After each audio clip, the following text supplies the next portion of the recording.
네, 건설 분야에서 이제 로봇이 활성화되게 되면 안타까운 사고 소식 같은 경우는 좀 많이 이제 나오진 않겠네요. 네, 네, 그러길 좀 아무래도 그럴 것 바라겠습니다. 같습니다. 네. 자, 이어서 프라임 이슈 다섯 번째 소식으로 넘어가 보죠.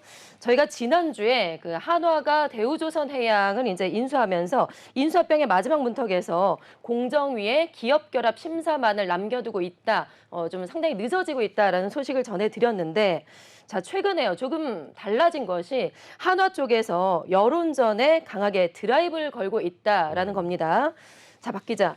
사실 보통의 이제 기업들은 보면 공정위를 상당히 무서워하거든요. 예, 네네. 못 건드리기 마련이고요. 예. 그런데 이번에는 기업들이 공정위에 대해서 여론전을 한다. 상당히 좀 이례적인 일입니다. 그렇습니다. 예전 같았으면 상상하기 힘든 그림일 텐데 이렇게 기업들이 논란을 예상하면서도 공정위의 기업 결합 심사에 대해서 공격적인 언급을 내놓아서 여론전을 펼치는 건 굉장히 이례적인 풍경이라고 할 수가 있겠는데요. 예. 한화와 대우조선해양이 합병을 두고 공정위가 우려하는 일단 지점이 있다면 아마도 지난 시간에 설명해 드린 것처럼 한화의 계열사 경쟁사 가격 차등화가 이제 한 포인트일 거고요. 차별적으로 이제 정보를 공유하는 것 아니냐 이제 이런 의혹들.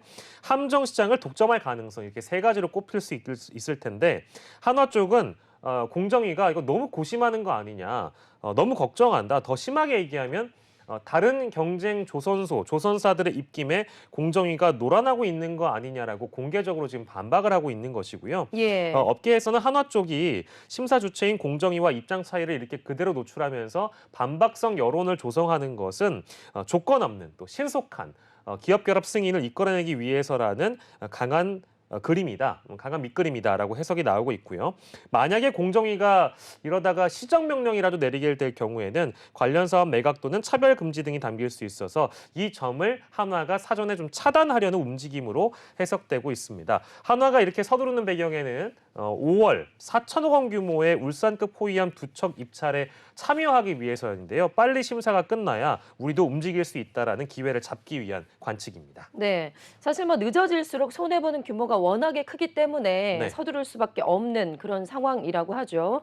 자, 그런가 하면 또 하나의 이제 기다리고 있는 기업 결합 심사가 있죠. 네. 대한항공 같은 경우에는 지금 아시아나항공하고 이제 2년째 이러고 있는데 기업 결합 승인을 받기 위해서 해외 경쟁 당국의 요청에 적극적으로 응하는 그런 모양새를 좀 보이고 있습니다. 그렇습니다. 대한항공도 입장은 크게 다르진 않을 텐데요. 아시아나항공과의 기업 결합 승인을 받기 위해서 해외 경쟁 당국의 요청에 적극적으로 응하는 모양새를 또 언론을 통해 부쩍 강조를 하고 있습니다. 예. 대한항공은 보도자료를 이례적으로 냈는데요. 해외 경쟁 당국의 요구에 따라서 시정 조치안을 준비를 하고 있다라면서 국내외 로펌, 자문사 등과 1,000억 원 이상 규모의 계약을 체결하며 심사에 대응 중 이라는 이제 보도 자료를 뿌리고 기사가 이제 생산이 됐는데요.